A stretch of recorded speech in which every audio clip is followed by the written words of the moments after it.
Hello friends जय जगन्नाथ। तो आपण मानकर एएसओ सहित आउ गोटे मध्य पोस्ट बाहरी जहाँकि आपण मानकर जूनियर स्टेनोग्राफर पोस्ट रही। तो ये डिटेल एनालिसिस आम ये भिडियो करवा। जदि आपण मैंने चैनल नुआ अच्छा तेरे चैनल टी को सब्सक्राइब कर सहित भिडियो को प्रथम शेष जाए देखो। जूनियर स्टेनोग्राफर जदि आम डेडलाइन एप्लाय डेडलाइन कथा देखा ताहले एज वेल एज सेम रही। आपर एएसओ जमी डेडलाइन रही जूनियर स्टेनोग्राफर सेमती डेडलाइन रही। आपर 20/5/2024 सुधा आपर स्टार्ट हम सका 10 आपण मैंने एप्लाय करेंगे। जदि लास्ट डेट कथा देखा ताहले आप लास्ट डेट रही 18/6/2024 राति 11:59 PM पर्यंत आपण मैंने एप्लाय करेंगे। ता सहित जदि आम पोस्ट कथा देखा टोटाल आपर 35 पोस्ट बाहरी। तो ये आपर ग्रुप सी पोस्ट रएसओ आपर ग्रुप बी पोस्ट रोला किंतु आपर जूनियर स्टेनोग्राफरटा ग्रुप सी पोस्ट रही। पे स्केल कथा जदि देखा ताहले आपर 25,500 रु आपण मैंने 81,100 टंका मध्य पाइबे जहाँकि लेवल 7 पे मैट्रिक्स रही। ता सहित जदि आम वैकेंसी पोजीशन कथा देखा ताले पिला माने आपण मानकर यूआर पई रही 10टी, एससीबीसी पिलांक पई रही 5टी, एसटी पिलांक पई रही 12टी, एससी पिलांक पई रही 8टी, पीडब्ल्यूडीएस पिलांक पई रही गोटे एंड एक्स सर्विस पिलांक पई रही गोटे। ताले टोटाल आपनकर 35 टी पोस्ट रहउची। सेही 35 टी पोस्ट मध्यरु 12टी आपण मानकर ओमेन मानक पई रिजर्व रही। नेक्स्ट जीवा एज कथा। तो एज वाले एज सेम रहिबो आपण मानकर एएसओ रे जेमिति एज कैटेगरी थिला आपण मानकर 21 रु अधिक बयस होइतबा दरकार एंड 32 रु कम बयस होइतबा दरकार। नेक्स्ट जीवा आपण मानकर एजुकेशनल क्वालिफिकेशन टिके देखि दियंतु। तो आपण ग्रेजुएशन बा बैचलर डिग्री +3 पास करितबा दरकार। एनी स्ट्रीम रे आपण माने पास करितबा दरकार।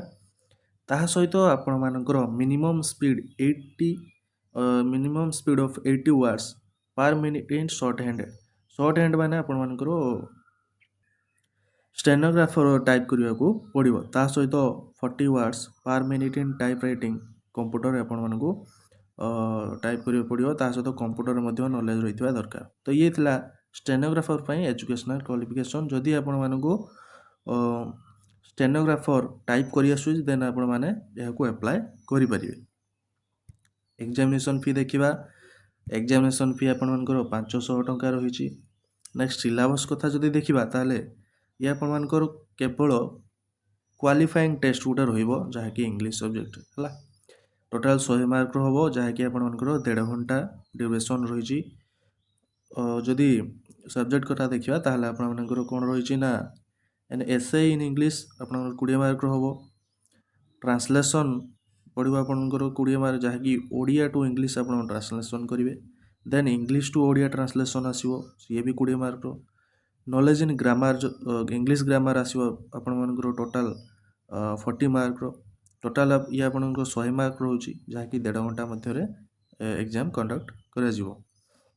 नेक्स्ट जदि आपण माने क्वालिफाई करूचंती देन आपण मानको कंप्यूटर एप्लिकेशन टेस्ट गुटे करा जिवो। ये भी आपण मानकर क्वालिफाइंग पई करा जिवो।